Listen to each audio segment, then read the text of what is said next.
ఇంకొకటి గోపవరం, ఇది మా కడప జిల్లా.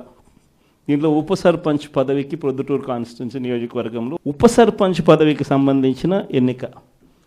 ఇందులో 19 గెలిచాం మనం.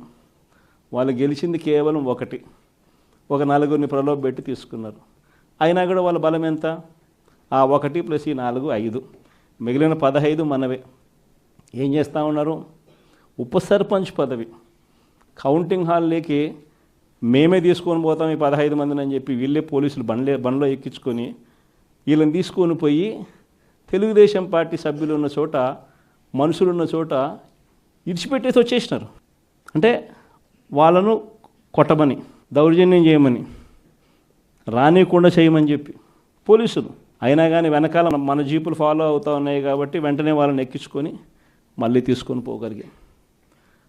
పోయేసరికి కౌంటింగ్ హాల్లోకి పోయేసరికి మన ఎమ్మెల్యే అభ్యర్థిని లోపలికి పంపించరు. మన ఎమ్మెల్యే అభ్యర్థి రారు, కానీ వాళ్ళ మనుషులందరూ లోపల ఉంటారు.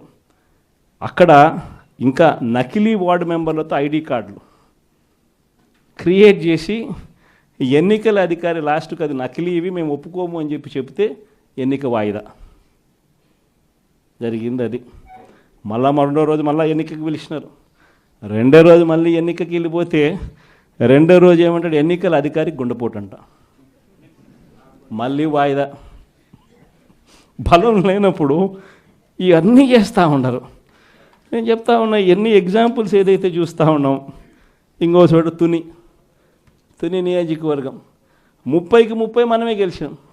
మళ్ళీ వీళ్ళ దగ్గర నెంబర్లు ఎక్కడున్నాయి, బలం ఎక్కడుంది, ఏముంది?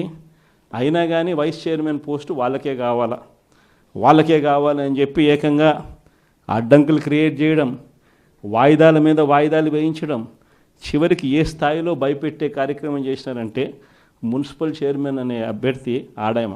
మున్సిపల్ చైర్మన్, నాకు ఈ పదవి వద్దు, నీ ప్రభుత్వంలో నాకు ఈ పోస్టు వద్దు అని చెప్పి రిజైన్ చేసి తీసుకోపో చంద్రబాబు అని చెప్పి చెప్పింది.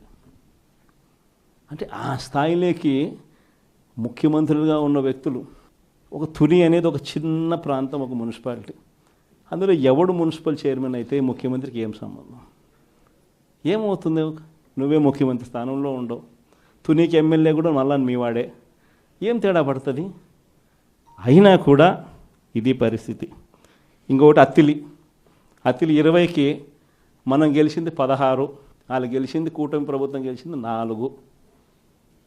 ఆ 16లో ఒకడు సమ్ రీజన్ తను డిస్క్వాలిఫై అయినాడు. అంటే 15 మనకు, 4 వాళ్లకు. మరి ఎన్నికలు మనమే గెలవాలి కదా. అందరూ మన దగ్గరనే ఉండరు. వాళ్ళ దగ్గర కేవలం ఉండేది ఈ నలుగురికి తోడు ఇంకొకడు ఎక్స్ట్రా పోయినాడు, 5 మంది. మిగిలిన వాళ్ళంతా మన దగ్గరే ఉండరు. ఇక్కడ ఎన్నిక జరపరు. ఎన్నిక వాయిదా మీద వాయిదా, పోస్ట్పోన్మెంట్. ఎందుకంటే నెంబర్లు లేవు. ఇది జరుగుతూ ఉంది రాష్ట్రంలో. ఇలాంటి పరిస్థితుల మధ్య, ఇంతటి దారుణమైన రాజకీయ వ్యవస్థల మధ్య మీ ప్రాంతాలలో మీ చోట్ల కూడా ఇదే రకమైన కార్యక్రమాలు జరుగుతూ ఉన్నా కూడా, ఇది పెద్దవి మాత్రమే చెప్పా. బహుశా మీ ప్రతి చోట కూడా ఇలాంటి ఘటనలు చాలా జరిగే ఉంటాయి. అయినా కూడా మీరంతా కూడా గట్టిగా నిలబడిన పరిస్థితులే మనం అంతా కూడా చూస్తూ ఉన్నాం. మరీ ముఖ్యంగా కొన్ని చోట్లయితే ఆశ్చర్యకరమైన విషయం ఏంటంటే ఆడోళ్ళు, మరీ ఎస్పెషలీ చాలా అంటే చాలా గట్టిగా నిలబడిన వాళ్ళు ఎవరైనా అంటే నా చెల్లెమ్మలు, నా అక్క చెల్లెమ్మలు అని చెప్పి గర్వంగా చెప్తారు. ఈ ఎన్నికల్లో మీరంతా కూడా మీరు చూపించిన మీ స్ఫూర్తిని నిజంగా ఎంత గొప్పగా మీరు చూపించారు అని అంటే, చంద్రబాబు నాయుడు అనే వ్యక్తి ఇలాంటి తప్పుడు పనులు చేయడం తప్పు అని చెప్పి మీ ద్వారా చంద్రబాబు నాయుడు గారికి గట్టి మెసేజ్ పోయింది అన్న సంగతి చెప్పడానికి చాలా సంతోషపడతాను.